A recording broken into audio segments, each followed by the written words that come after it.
And as soon as he made his presence known around the map, members of OMG were just falling left, right, and center. And he was integral in that dragon fight that really put them ahead.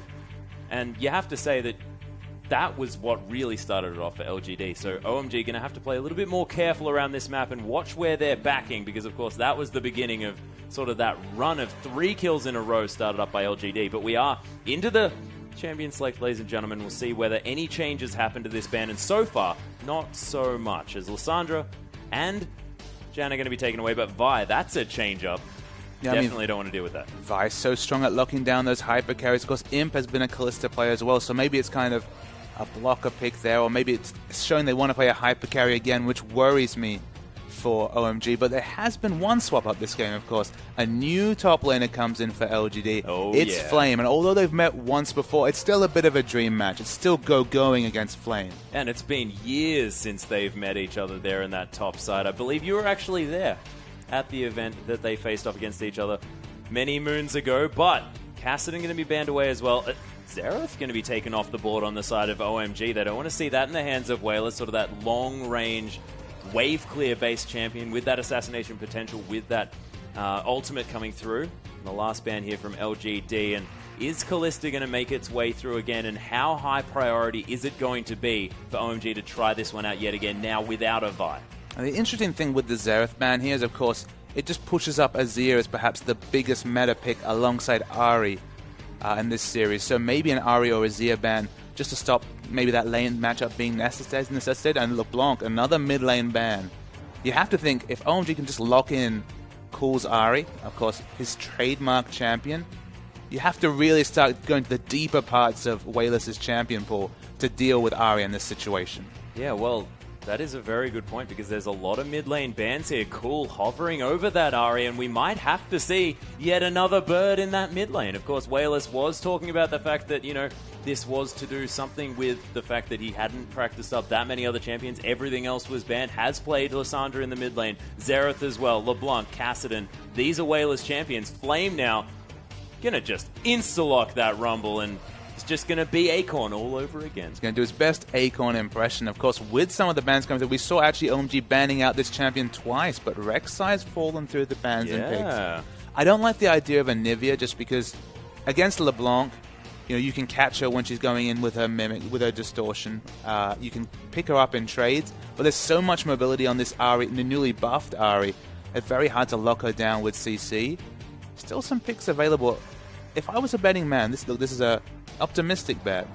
How often have we seen We1less go for those flare picks? Go for the Zed against Dade, for example. Ooh, yeah. Try something crazy. So I wouldn't be surprised to see him pick up the Azir here and try and do this matchup justice. Of course, you could go more defensively, maybe an Orianna or one of those other choices, but not the flare that We1less is known for as the picks start to come through. Yeah, hovering the Kalista and the Jarvan here on the side of OMG. Jarvan, a fantastic lockdown champion here as well, can create a lot of terrain for LGD to be forced to move around. He's going to lock that one in, and with Kalista here as well, might be able to have a little bit more of a chance of setting up the fights that they want. So it'll be interesting to see if LGD return. Well, they've already locked in the Sivir, so we will have the Sivir versus Kalista matchup. Maybe the Leona to have a bit more lockdown potential. No, they're going to be happy with the disengage coming through from Braum. Yeah, and the Rengar being locked in here for Schwen as well. So able to pop that Thrill of the Hunt. You still have a similar feeling to that Assault and Battery if he manages to land that Empowered Bowler right on top of the face of the carry of choice here and have a fair bit of lockdown. It's a similar issue. But we'll see whether he can get through that sort of difficult early game that Rengars tend to struggle in. And against the likes of LoveLing on this Jarvan as well, things could be difficult. And what is going on here? Low is looking at it yet again, and he's locked it in. That's going to be the Maokai support yet again, Papa Smithy. We get to see it. The third different 80 carry we've seen paired with the Maokai as well. It's just, they're happy to send it with any champion. That's just how confident they are in that pick. On the Thrill of the Hunt, of course, combination is available for LGD. And I mentioned the Assassin flavor here. You could see this, of course, another one of these famous skill matchups for Ahri. Of course, once the Zhonya's comes in, less options for Zed. We1less is an excellent Zed play. That was actually banned out in the series we were speaking about. It's available here. It's a skill matchup. Why not opt into it after you've already taken down Cool in lane? Yeah, exactly. He is going to lock it away. That is going to be the Zed in the hands of We1less, and we'll see whether we see any more Zephyrs coming through from this guy, of course. When he's picked it up in the past, that has been his final item of choice. An interesting one, but we've sort of come to happily call it the Mana Zephyr. Yeah, the Mana Zephyr, and specifically the Mana Stinger. He always gets that Stinger early, and you're like, oh, that attack speed on Zed. Such an important statistic. But cooldown reduction, I mean, that's good. It means he can go through that energy a whole lot faster. Oh, that's min-maxing right there.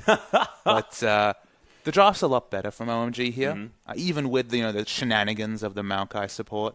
You can look at their comp and say, okay, we've got dive, and we've got dive buddies. We do have Maokai going into the front with the Jarvan. Of course, it's going to be a support Maokai, not going to be the super tank Maokai, but there's going to be a front line that Maokai's ultimate works with. They've gone for the Kalista again. They don't have that much peel for Kalista, so of course that could be an issue.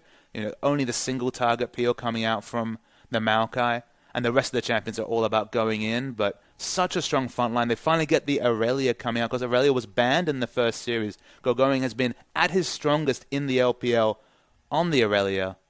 It was kind of trivialized last game because of the comp, but he's going to have to show a lot more this season. I really want to see Gogoing and LoveLing put their best foot forward after being trivialized in the last game. Yeah, and Gogoing as well now on this sort of classic split pusher, more of a carry-style champion as well. This is what we expect coming out from Gogoing, and he's going to be far more comfortable now on this Irelia, able to make big plays, able to be this massive champion that not many people will be able to go up against in that late game, and an answer for We1less' split push on this Zed. I mean, the crazy thing is there's trademarks across the board. You have to say Lowe's new to the lineup. Maokai might be his trademark. Gogoing's Irelia. Cool's Ahri. I mean, you can't speak much bigger than that. There's hype across the board from OMG, but they need to win this game. Oh, yeah. So let's see if they can as we hop onto the Rift.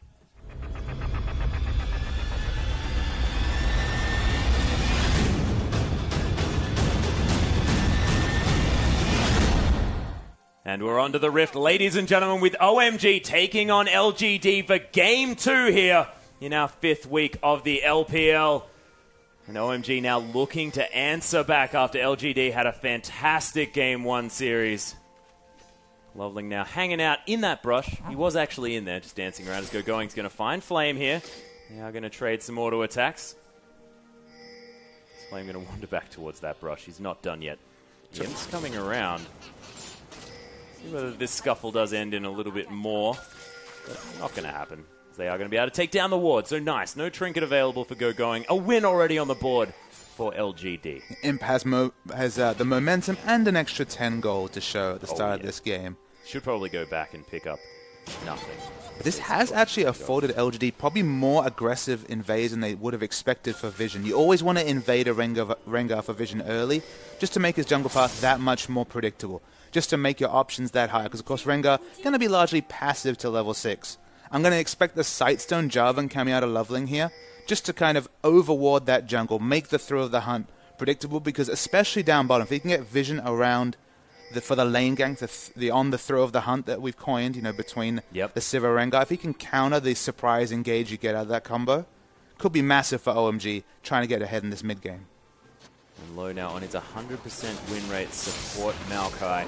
Now with a Fate's Call to get him into that backline. They're going for the invade here on the red buff. It's going down very quickly, of course. Uzi taking that rend early, and the neutral control that you get, even at level 1, is very, very strong if you stack up those auto attacks. Yeah, we look down the lineup from LGD. Again, not a true tank lineup, and a lot more threats on OMG's side. So maybe this will be the game where Kalista can go ahead. But we see up top, 3-man gank. Yeah, they're going for the level 1 cheese here with LoveLing at level 2. PYL being forced out. There's the Rend to come down, and half health on both LGD members. And you have to think that Uzi's going into this game with something to prove. But it's important that PYL actually, the width of that EQ combo coming from Jarvan was just not enough. He was able to walk straight back, didn't have to use Flash. If both members had to use Flash, the positioning from Imp and PYL would be basically under the turret. That's where they are now, but at least they have more options with Braum having that Flash summon spell still up. Yeah, and Schwen now not having seen Jarvan there on the top side of the map, able to come towards the enemy red buff and secure that one for himself. So not going to be 3 buffed here at the beginning of this game, and Rengar going to be going okay as far as that one is concerned. Now going to be heading back, slinking back into his jungle. Down bot, we have a standard lane matchup for, what, 3 seasons at this point? The Irelia versus Rumble matchup. Irelia does get ahead in this matchup towards those later levels, but will struggle in the early levels against Rumble's harass. Yeah, and Flame able to use that Flame Spirit as well. Doesn't draw that creep aggro, so gogoing. If he wants to be last hitting, you just have to get burnt for it. He actually showed a very good carry performance on Rumble in a previous series, I believe, just before he started falling out of the starting lineup. So he's got plenty of ability at playing the Rumble. Of course, you'd always take Acorn. As we see Cole, he's definitely on top of this mid lane matchup. Oh, yeah, was expecting the Living Shadow to come over the turret there was cool. Looking to try and pick up the last Orb of Deception, and maybe would have even gone in with the Ignite had he landed it, but not going to be happening this time. But cool. Beautiful play so far on this Ahri. 6 CS ahead, but every potion already used from We1less. And although it's a skill matchup, I'd actually side it further in Ahri's advantage in the mid lane, just because with that extra mobility from the Q, so much harder to hit Shuriken harass. Gogoing's taking a lot of damage, though, in the bot. Yeah, Flame actually silencing himself, forcing the flash out of Gogoing. Flame waiting until that Flame Spitter back up yet again, and Flame, he's sort of known as that carry jungler, carry top laner. You can see that already, even with his Rumble play, and that's the difference between him and Acorn. Acorn forced into that 2v1, Flame happy to go into this 1v1 situation and bully around his opponent. You just know that he bemoans this teleport meta. He wishes he had the Ignite to burn down that Irelia. There's a reason why his name's Flame, ladies and gentlemen. He wants to be burning people. And Rumble's a good way to do it. It's the first flavor. Doesn't quite have the summoner to add to the name. Yeah, not quite there. Schwen actually looking for a dive here onto Gogoing. The classic technique of just dive Gogoing at every stage. But they are going to realize that Equilibrium Strike is there and is a relevant danger. LoveLing now waiting in this brush, of course. The Empower is there. Does use it on the Q here to get as much damage down as possible. LoveLing takes more than half of his health from Schwen.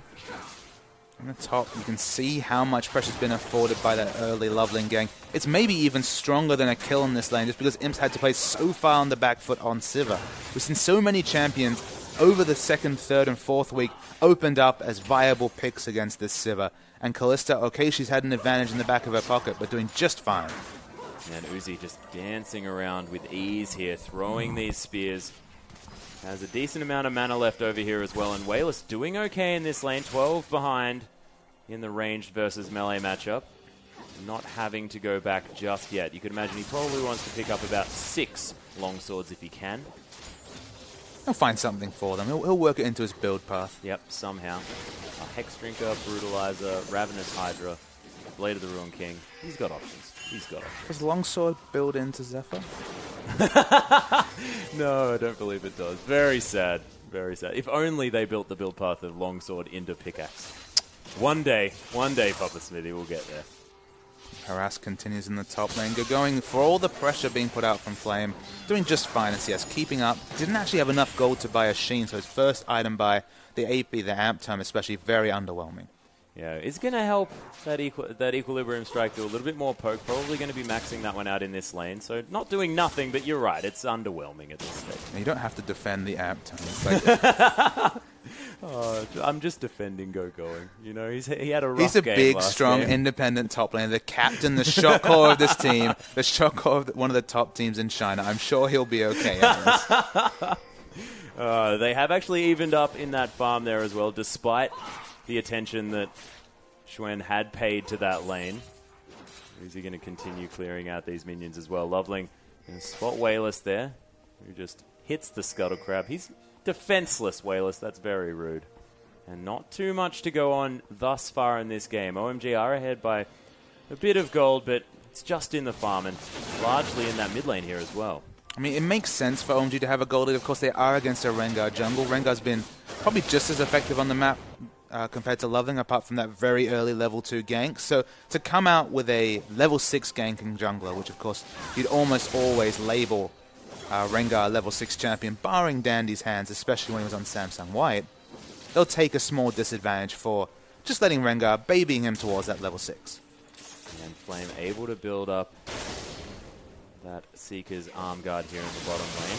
Oh, We1less going to dodge out of the way of all of the damage from that Q from Cool. Nicely played. There's the ultimate to come through, though. The Ignite's down already as Cool looks for the charm, doesn't find it as We1less going to use that death mark. Oh, flashes out of the last tick of damage. The flash! And Cool picks up first blood as LoveLing just wanders through and gives him a clap. What wonderful 1v1 play there in the mid lane. Insane 1v1 coming out from Cool. I thought for sure he'd have to deal with just walking away, forcing him back, but flashes in aggressively. There's a reason why Cool and Ahri are so intertwined, but Twen, he spoils the party. Yeah, and yeah, the thrill of the hunt. Level 6 jungler, it's going to happen. I think Cool might have been shopping there, I'm going to be real. Oh dear. Oh, thank goodness our cameraman didn't see. And we'll just say that it was an outplay. Definitely. We'll remember it that way.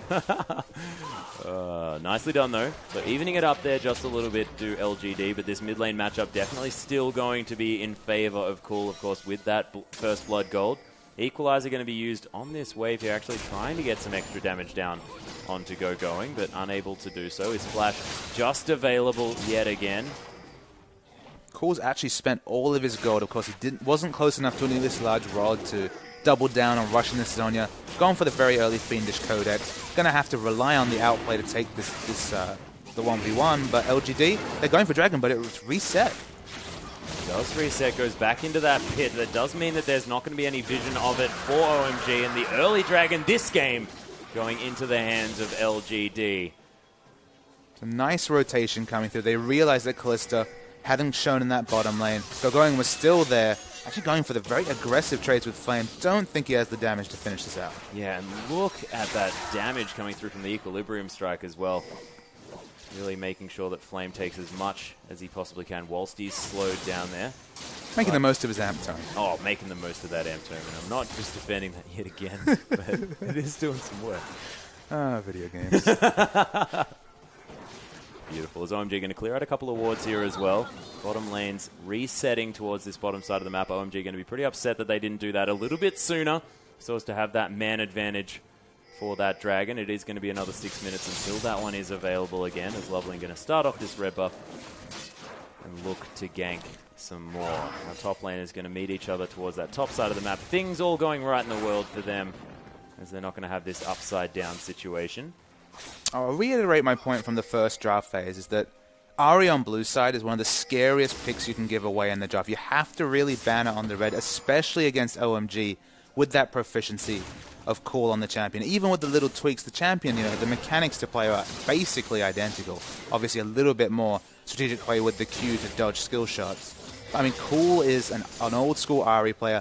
Wonderful blind pick champion, so strong, and beautiful burst of damage coming through, and we might see another trade. Yeah, Deathmark does come through here. Schwen's here as well, as Cool is just gonna get deleted. We1less picks up the kill, and Cool maybe a little bit overly aggressive as there's a fight in the bottom lane as well. Uzi actually having to flash away from this one, as LGD are doing a decent job trying to escape on this side. Low gets taken out there as well, but Schwen, he's gonna find him, and there's the brilliant equalizer for a double kill for Flame.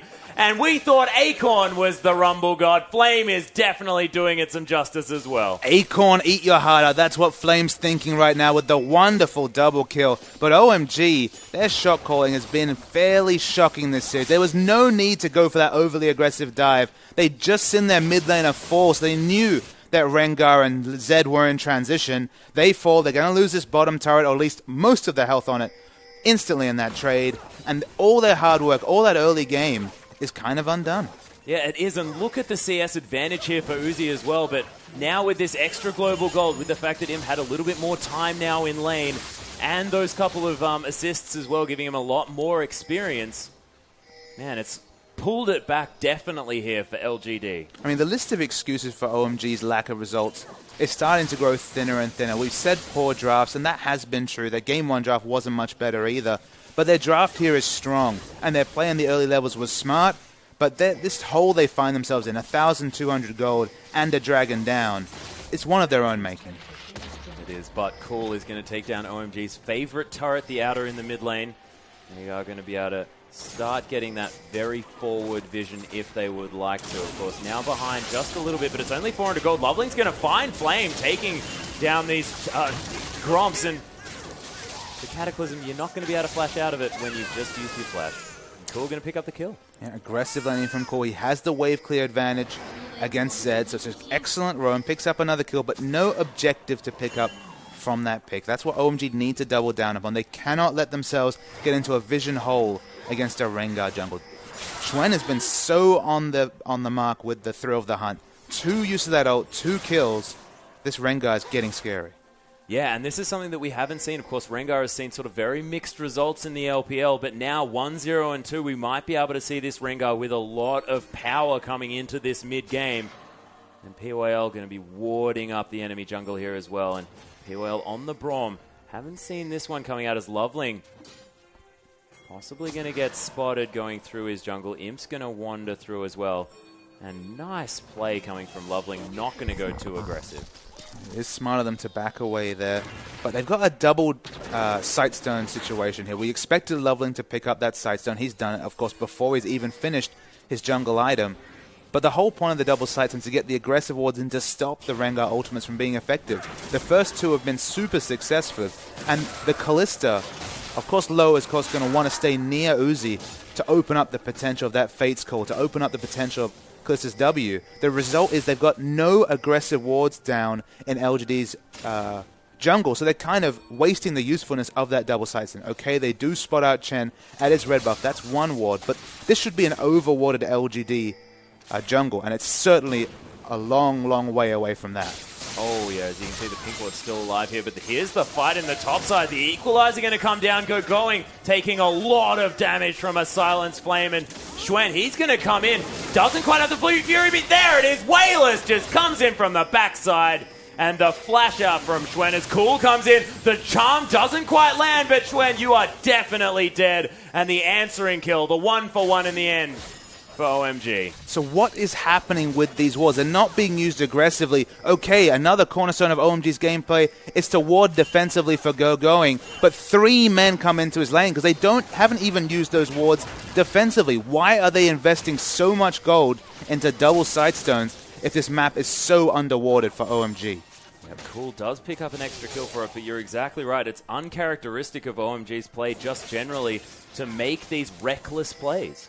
It's just, again, they're not paying towards the comp they've picked or even the items they built. Okay, if we saw the Warrior Rush coming out of LoveLing, if he was doubling down on damage and trying to duel this Rengar in his jungle, sure, I can understand. But he's already committed the 800 gold for the Sightstone. They need to make value of that either offensively or defensively, and they haven't.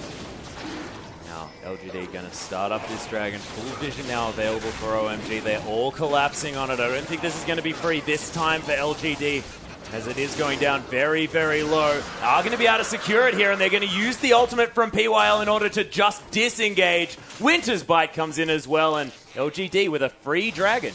LGD, again, against double Sightstone, picking up 2 dragons. They have the Sivir here, so of course they have the disengage and engage options with on the hunt. So they're really snowballed in terms of objectives. For them to have the 2 dragons is a big bonus for LGD, because they would not expect that given the item pickups.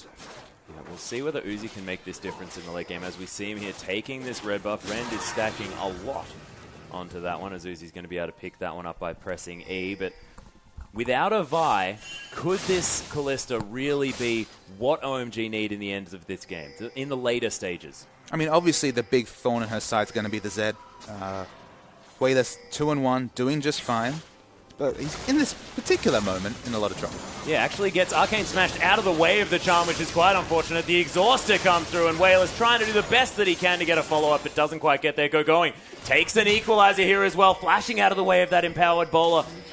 And Flame looking for him. He gets slowed down. PYL's here as well. He tries to teleport, but doesn't manage it, and Schwen picks up the kill. He loses both summoners there. The one thing you can say is that We1less kept onto his flash when he died in the bottom side. The answering kill gets 2 summoners out of gogoing. Suddenly the split push is looking so much less effective, because he's going to have to either have an overwarded jungle or just to play really defensively with both summoners down.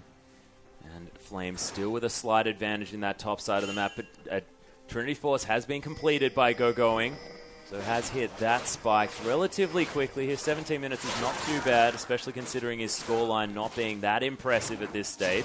Uzi going to be pretty upset about not being able to finish off that wolf, but LoveLing, he's got it. He's a jungler. He knows how to take that. There it is. And LoveLing's been on point this game. 1-0-2, he's going for the tanky option, the Juggernaut option on the enchant. He understands that he is a frontline for Kalista to battle behind.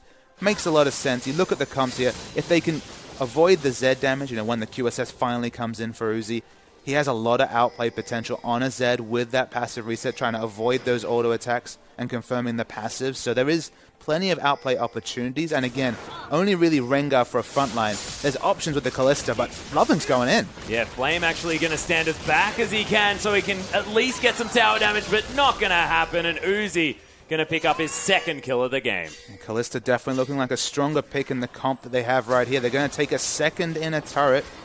It's going to be big for them as they're going to open this turret lead.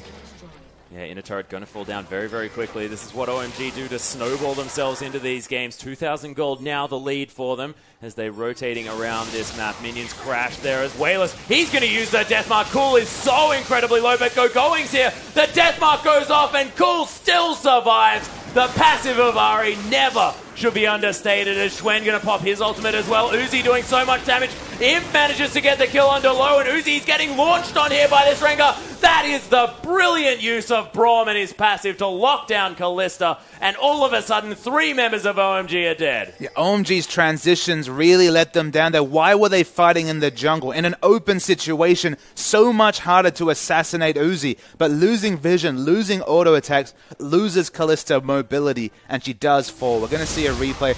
Wonderful play from Cool. Eats half health before he's even using the Spirit Rush. But the last flash just shows how much he understands his champion. With the acquisition range on that Fax Fire so high, you pick the kills, but OMG are caught in transition. Uzi thinks that he's going to turn around this fight because he's spreading Rend on so many targets, but once his gap closed on by the Rengar, the passive applies. They should not be fighting with Kalista in the enemy jungle.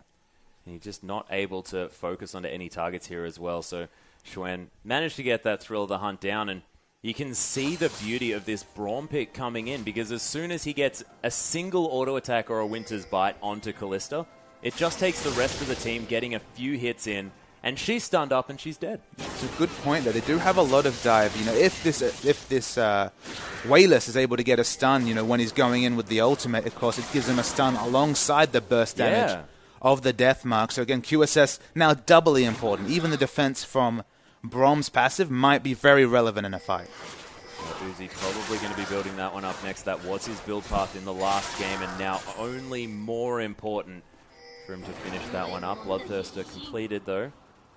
He's going to be looking a little bit better, and Bloodthirster, a fantastic item on Kalista, just gives you a lot more defensive opportunities just because you have so much lifesteal and that shield being so useful. Yeah, it gives you the defensive value of the shield. You look at the 20% lifesteal, like, okay, this is a solid pickup, but the synergy with Hurricane, the bolts applying on-hit effects like lifesteal give you so much implied lifesteal that, again, if they fight in the right area, if they're able to peel We1less off, we already saw what a Kalista can do if she's free hitting. We already saw the 20-minute surrender coming out of Vici against Snake when Crystal really got going and really got big with a very similar item timing as with Uzi here. So there's plenty of potential for Uzi to go off in Kalista. There's a reason why we've seen those Kalista bans come out against Uzi so commonly. But they have to engineer the right fight, and the previous fight in the jungle certainly didn't help them in this game. Oh yeah, Flame, he's going to head back to base. His teleport is half off cooldown. Looking for potentially a Void Staff, but might just want to get as much ability power as he possibly can, as this dragon is just about to come up. Wants to make sure that his Equalizer is doing as much work as possible. At the moment, he has pieces of a whole lot of different items that he could complete if he'd like to. And OMG can clear out the wards and try and get their first dragon of the game completely free of LGD vision. You have a lot of dragons secure with that Kalista, so they will pick it up. And We1less is caught. Oh, the charm lands here as well. He tries to Living Shadow his way out, but he doesn't manage to, and Cool easily able to close the distance, and they get a dragon and a pick. Yeah, the double sights actually comes up trumps finally at the 22-minute mark, but you can see that LGD have position. They're trying to push in aggressively, but OMG are not stopping. Yeah, they're having Flame up there, though, on the side of LGD. There's the equalizer to clear out these creeps, but OMG, they're going to ignore it here as they have LoveLing. He's a mega tank. Luo able to tank up this turret a little bit as well, but the inner turret going to fall down in the mid lane as well. We could have a base race situation, but not going to be the case as OMG, they're backing off straight away. But LGD to get the win there with 4 members forcing a trade of objectives. That's getting the maximum with a man down. Oh, yeah. Working out well so far here for both sides. There's nothing in this game to set these teams apart at this time, apart from one extra dragon here for LGD, but it's not the most important one, of course. If it was the 3rd dragon, if it was the 1st dragon, if it was the 5th dragon, that's what we could harp on about, but when it's 1 and 2, it's not as much of a big deal. My focus is going to be whether Luo and LoveLing can work together like the Dandy Martyrs of the past, if they can actually use the double Sightstone to get some important vision to open up this map. Because remember, OMG ahead in turrets quite significantly, 5-3, 2 inner turrets down. They need to translate that into their standard game plan of pushing the green wards forward, cementing the pink wards, and starting to contest those aggressive objectives like the enemy red, like the enemy blue, and then eventually Baron. They haven't shown that this game. Their warding has been quite poor, given the options they have with all the wards in their inventory. They need to start now. Cool, he's going to manage that steal on the blue buff, though. And 24 minutes into the game, are OMG going to get baited by the trap of the easier Baron yet again? It has been 25 minutes that they've started it up almost every single time. There are backpings coming through here as OMG do enter the enemy blue buff side. LoveLing is going to steal away these wolves, gets himself a little sentinel for that one too. He's going to be checking things out. When collapsing down as well. We1less looking for a potential flank here. Hourglass completed on the side of Cool, so he's not going to quite be able to be assassinated. Spirit Rush not going to be used just yet. Thriller Hunt's going to find LoveLing here. He's going to launch himself out of the brush, forcing the flash out of LoveLing. There's a nice equalizer to stop him. They might be able to solidify this pick as TBQ actually launches himself on top of LoveLing, but Flag and Drag just gives him too much of an escape tool. Yeah, Twen almost overly aggressively goes in there. LoveLing's able to get away, but importantly, gogoing was very solid on his teleport. They were the big objective there they wanted to get down was gogoing's teleport, so they could open up the split push either from We1less or even Flame with the teleport advantage. But gogoing holds onto that cooldown. They don't lose a member, importantly. And LGD actually are going to get reacted on with this OMG mid-turret push. Yeah, Uzi doing so much damage to this one. LGD unable to save it here, but gogoing might be in trouble. Glacial Fissure comes through. Nice empowered bowler onto gogoing there, but the turnaround fighters come in as Luo is right in there. Cool picks up the kill onto the support as Xuen just forced out of this fight. Has to flash out of the way of that charm, and OMG, they're not stopping the onslaught here. LGD, they don't have an equalizer just yet. Uzi is well inside the base. And so happy just to dance around the skill shots here on this Kalista. LoveLing very low on mana, low. The other frontliner low on health. So they need to back away and shop and spend some of the gold they're sitting on.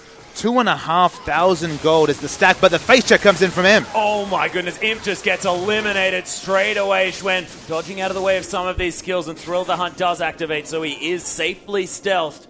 But without an AD carry, and it being 26 minutes into this game, OMG might even look to Baron. And Imp got so many superlatives said about him in the first game. He played wonderfully well in the Graves. It's just a needless face check. He might have expanded from the information and said, okay, they have low health values, they're just going to back off safely. But he was far too aggressive face checking a jungle against a double Sightstone team. There's no need to check for that red. Red buff is wonderful, but your life is so much more important. Oh yeah, and Imp is going to be up in a couple of seconds, but not going to be anywhere near this Baron. OMG not going to be going for it just yet as POL looking to clear out this pink ward perhaps.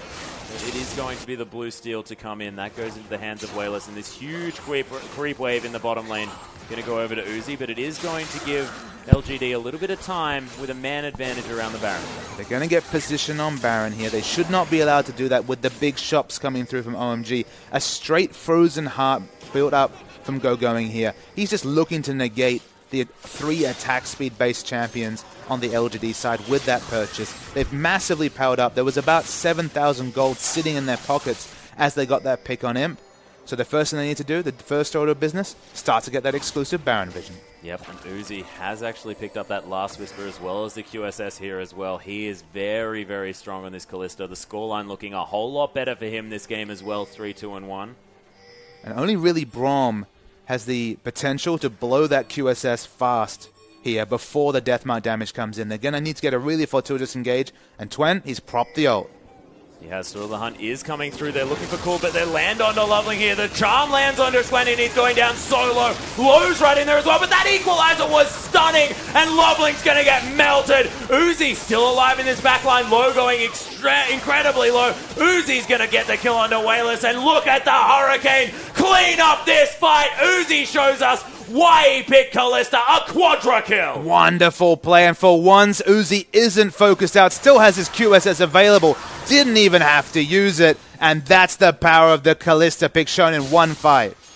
And they are going to be able to possibly pick up an inhibitor from this one as well. Death time is quite large. 10 seconds still remaining on PYL, who's going to be the first one available. This inhibitor going to fall down. They might even do some work on the bottom lane one as well. You start to see why Kalista shows so much priority. You have to go so many tools to deal with that champion. Whether it's the Vi, whether it's the Quadra CC engage. If you don't have a plan to deal with Uzi on this Kalista, your whole team will pay the price. And you have to keep her down for the whole game as well. We saw Uzi never get going in the last game, but now after that fight, 7-2-2 after we just listed off her other scoreline, looking a whole lot better and going to be able to go back and purchase almost anything he wants on that champion. And let's look at it again. So we're going to see the fight right here. Again, you have to watch Uzi. He's the big factor in this fight, but the tanking that comes in the front line is so important. The equalizer, importantly, doesn't go on to Uzi. He doesn't start doing orders till very late in this fight, but look how low health the members are, and crucially, Twen was the one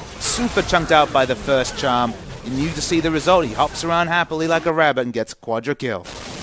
Easily done, but Schwen actually going to steal away this Baron as well. The Cataclysm comes in. There's the Fate's Call to get Low out of trouble. Schwen in a lot of trouble as well. Oh my gosh, all of the members die on the side of LGD. Uzi still standing. He hadn't even gone back to base yet, and OMG, they get the ace. Yeah, they get the ace, and I think this is going to be the end of this game. Pops the QSS. That's actually the surrender coming through. And Everyone, so fast things change. Everyone flashing towards that base as well. OMG hungry for that victory. It's the second time we've seen this type of story coming through. Of course, OMG lose the first game in a